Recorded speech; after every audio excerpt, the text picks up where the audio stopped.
বাঁকেপুর বা দরিয়াপুরে আসলে সবেদর নীলমণি একটাই স্টেইং অপশন, মৃন্ময়ী ভিলেজ কটেজ।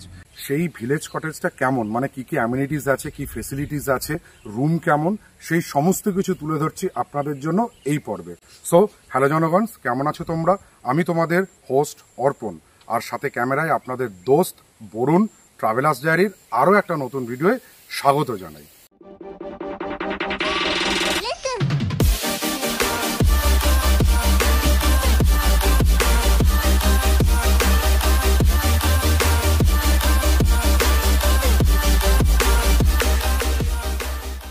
চলুন আপনাদের জন্য একবার এই বাঁকেপুর বা দরিয়াপুরে থাকার একমাত্র যে আস্তানা, সেই আস্তানাটার রুমগুলো আর কি কি ফেসিলিটি সেগুলো তুলে ধরছি। এই সামনের জায়গাটা কিন্তু কার পার্কিং এর ব্যবস্থা আছে। কার পার্কিং করে এই রাস্তা ধরে আপনাদের এগিয়ে যেতে হবে রুমের দিকে। এইটা হচ্ছে কিন্তু এখানকার স্টেইং অপশন বা কটেজগুলোর বাইরের অ্যাম্বিয়েন্স। আর এখানে আমার খুব ভালো লাগলো, রুমের নামগুলো কিন্তু খুব সুন্দর। প্রথমে যে রুমটা আছে সেই রুমটার নাম হচ্ছে কপালকুণ্ডলা, তারপরে রুমের নাম হচ্ছে নবকুমার, তারপর মৃন্ময়ী, আর মৃন্ময়ীর পাশেই রয়েছে হচ্ছে পদ্মাবতী। এই যে রুম রয়েছে মৃন্ময়ী আর পদ্মাবতী একই সঙ্গে, আর হচ্ছে কপালকুণ্ডলা আর নবকুমার হচ্ছে কিন্তু একই সঙ্গে রয়েছে। আর রুমের চারপাশে একদম ঢুকতেই প্রথমে যেটা চোখে পড়ছে একটা এইরকম বাঁশের বারান্দা রয়েছে, ব্যালকনি করা রয়েছে ছোট ছোট, আর ব্যালকনিতে কিন্তু চেয়ার টেবিল রয়েছে যেখানে বসে আপনারা একটা অবসর সময় কাটাতে পারবেন। চলুন একটু রুমের ভেতরটা দেখে নিন। এটা হচ্ছে মৃন্ময়ী ভিলেজ রিসর্টের, মানে আমরা যেটা ঢুকলাম মৃন্ময়ী রুম। এটা হচ্ছে এসি ডবল বেড কটেজ। এই ঘরে দেখুন একটা খাট রয়েছে, জানলা টানলা সবকিছুই রয়েছে, দেবী চৌধুরানী রাখা রয়েছে, এটা বেশ ভালো লাগলো। এখানে বসে কিন্তু বঙ্কিমচন্দ্র চট্টোপাধ্যায় বাবুকে স্মরণ করতে পারবেন।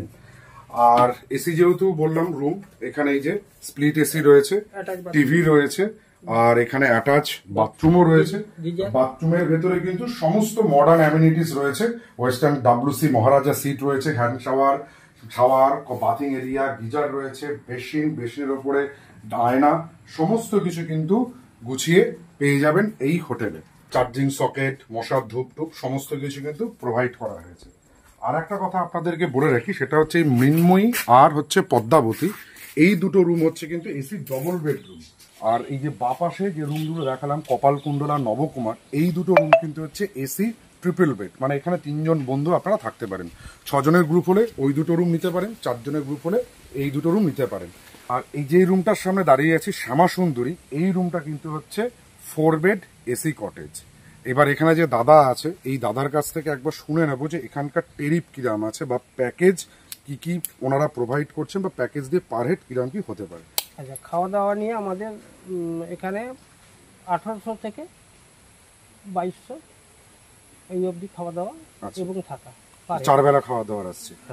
আচ্ছা, আর খাবার লাঞ্চের মেনুতে কি মানে মাছ মাংস যেরকম চাইবে সেরকম, না আপনাদের যেরকম হবে? মটন হলে একটু বেশি পড়বে, নাহলে চিকেন তো অলরেডি প্রত্যেক দিন থাকে রাখছে, আর দুপুরে মাছ থাকে।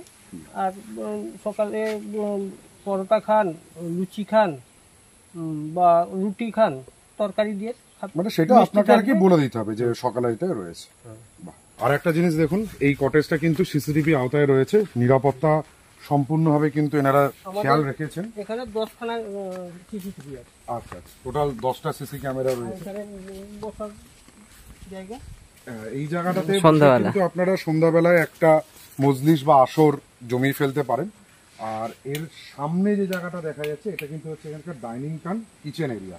খুব সুন্দরভাবে কিন্তু এটা ডেকোরেটেড। এখানে পাখা রয়েছে ভেতরে, লাইটগুলো রয়েছে, আর LED স্ট্রিপ দিয়ে কিন্তু খুব সুন্দরভাবে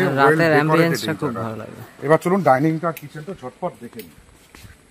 রাধুনী আলয় বলে লেখা রয়েছে, রাধুনী আলয়টাই হচ্ছে কিন্তু ডাইনিং আর কিচেন। এখানটা রান্না বান্না আছে, আর এখানটা বসে যখন আপনারা আসবেন খেতে পারবেন। আর এই দিকের পরিবেশটা দেখুন, এই ডাইনিং পাশেই কিন্তু একটা বড় পুকুর রয়েছে, পুকুরে কিন্তু প্রচুর মাছ রয়েছে।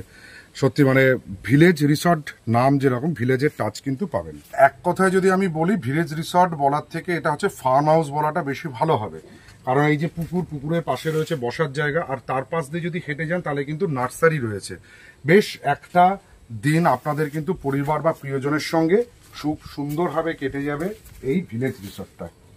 তাই জন্য বলছি, আর দেরি কেন, একটা উইকেন্ড যদি পেয়ে যান হাতের সময়, তাহলে চলে আসুন এই দরিয়াপুর অঞ্চলে, এসে স্টে করুন এখানে। আর এখান থেকে কিন্তু বাঁকেপুর, দরিয়াপুর সমস্ত কিছু ঘুরে নিন। আর সময় যদি থাকে তাহলে চলে যান দীঘা, আর দীঘার আশেপাশে সবকিছু ঘুরতে। দরিয়াপুরের এই মিনময় কুটির ভিলেজ রিসর্টটা বুক করতে গেলে এই যে ফোন নাম্বার দুটো দেওয়া রয়েছে, এই ফোন নাম্বার দুটোর ভেতরে আপনারা যোগাযোগ করে বুক করে নিতে পারেন। এই ছিল মিনময় কুটির ভিলেজ রিসর্টের গল্প। যদি ভিডিওটা ভালো লাগে তাহলে আমাদের চ্যানেল ট্রাভেলার্স ডায়েরিকে সাবস্ক্রাইব করুন, পাশে থাকা বেল আইকনটিকে প্রেস করুন, সবার আগে নোটিফিকেশন পাওয়ার জন্য লাইক করুন, শেয়ার করুন, কমেন্ট করুন। আর হ্যাঁ, এটাও কিন্তু পেড প্রমোশন নয়, আমরা ছিলাম না, বাট ওনার সঙ্গে যিনি দেখভাল করেন তার সঙ্গে কথা বলে আপনাদের জন্য এই ভিডিওটা তুলে ধরলাম। টাটা।